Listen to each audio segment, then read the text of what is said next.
तो शीतकालीन सत्र जो है वो चल रहा है लगातार संसद का। इस बीच अखिलेश यादव क्या कह रहे हैं लोकसभा में, सीधे सुनवाते हैं आपको। रविन्द्रनाथ टैगोर जी ने गाना गाया, गीत गाया, उसके बाद लोकप्रियता इसकी आम लोगों के बीच पहुंच गई।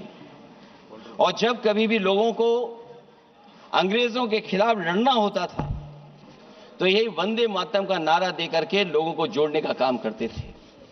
हमारा कोई भी आंदोलन रहा हो, स्वदेशी आंदोलन रहा हो, उसमें भी हम लोग इसी नारे के साथ चले। वंदे मातरम को लेकर के हम लोग इतना देश को एकजुट कर दिए कि अंग्रेज घबराने लगे।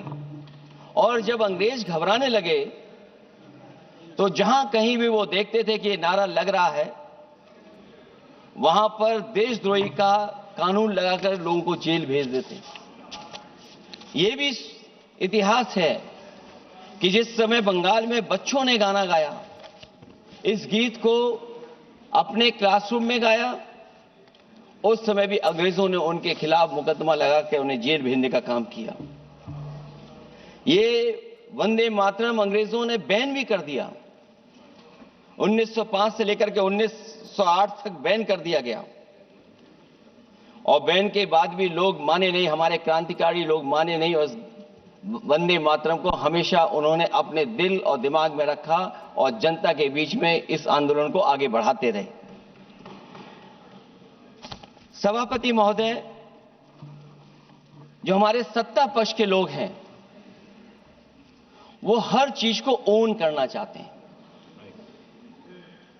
ये 150वें वर्ष में जब हम वंदे मातरम याद कर रहे हैं, बंकिम चंद्र चट्टोपाध्याय जी को हम याद कर रहे हैं कि उन्होंने इतना महान गीत हमें दिया है। सत्ता पक्ष के लोग समय समय पर हमें देखने को मिलता है कि जो महापुरुष उनके नहीं हैं या जो चीज उनकी अच्छी नहीं है, उनको वो ओन करना चाहते हैं।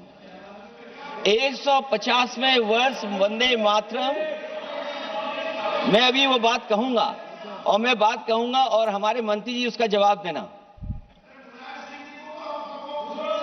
सभापति महोदय, क्योंकि ये बात ओन करने की आ रही, अपनाने की बात आ रही, तो मैं सभापति महोदय, मैं अपने सत्ता पक्ष के लोगों को याद दिलाना चाहता हूं।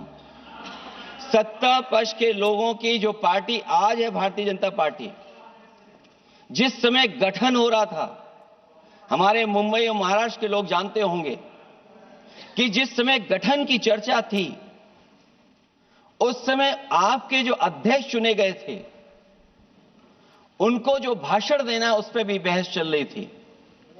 और बहस इस बात की थी कि भारतीय जनता पार्टी सेकुलर रास्ते पे जाएगी, सोशलिस्ट रास्ते पे जाएगी कि नहीं जाएगी। तमाम विरोध के बाद भी उस समय के उनके राष्ट्रीय अध्यक्ष जो चुने गए थे, उन्होंने वही रास्ता अपनाया अपने भाषण में। समाजवादी आंदोलन, समाजवादी विचारधारा और सेकुलर रास्ता अपनाया। और वही नहीं, जो उनका मंच था